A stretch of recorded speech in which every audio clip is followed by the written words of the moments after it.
ஷே பெஸ்ட்டோ சக்கரம் 2 வீல் சக்கரத்தில் காவு கொடுத்துட்டேன், ரத்த காவு கொடுத்துட்டேன். 2 வீல் சக்கரம், 2 டயர், 2 டயர், 2 வீல் சக்கரம்.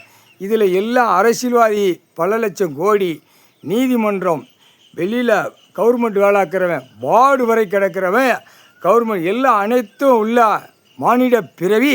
2 வீல் சக்கரம், 2 டயர் சக்கரம். டயரில் ரத்த காவு கொடுத்துட்டேன். கடவுளே, ஈஸ்வரனே, இதுதான் கடைசி அத்தியாயத்தில் எங்களுக்கு வேலையை கொடுத்தியே, நாங்கள் இந்த வேலையை முடிச்சிடுறேன்.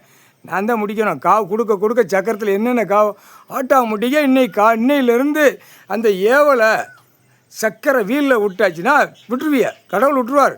அந்த ஏவலை விட்ட உடனே ஆட்டோமேட்டிக்காக ஆடு, மாடு, கோழி, பறவைகள், பன்னி, நாய் எல்லாத்தையுமே மானிட இப்போ கொண்டிருக்கான். அந்த ஆத்மாவை இப்போ டயர் 2 டயர், 2 வீல் சக்கரத்தில் ஆட்டோமேட்டிக்காக அது காவு வாங்கும். இப்போ அந்த காவு கைலாசத்தில் 4 சதுரங்கத்தில் பத்திரம் போட்டு ஆண்டவன் பாண்டவன் எல்லாமே ஆட்டோமேட்டிக்காக அதுக்குள்ளே எல்லா ஆத்மாவும் உள்ளே கிடக்கு.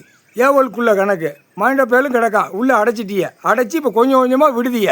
கடவுள் தான் விடுவார். கடவுள் தாண்டா விடுவார் ஆத்மாவை. இப்போ கைலாசத்துலேருந்து ஏவலை விடுதார். ஏவல் விட்ட உடனே எங்கள் அண்ணன் விடுதான், ஈஸ்வரன் பரமசிவன்.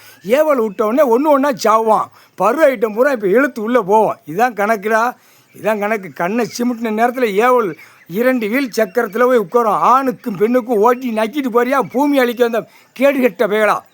கவர்மெண்ட் வேலைக்கிறவெல்லாம் போவான், டர்ரு புருன்னு. இப்போ அதுவும் சாவ போகிறான். ஏவலில் போனால் என்ன நடக்கும்? இப்போ கேட்காயும் சிரிப்பான். தமிழ்நாட்டுக்கார தமிழ் வார்த்தை பேசுகிறவன் சிரிடா. ஆணும் பெண்ணும் முக்கால்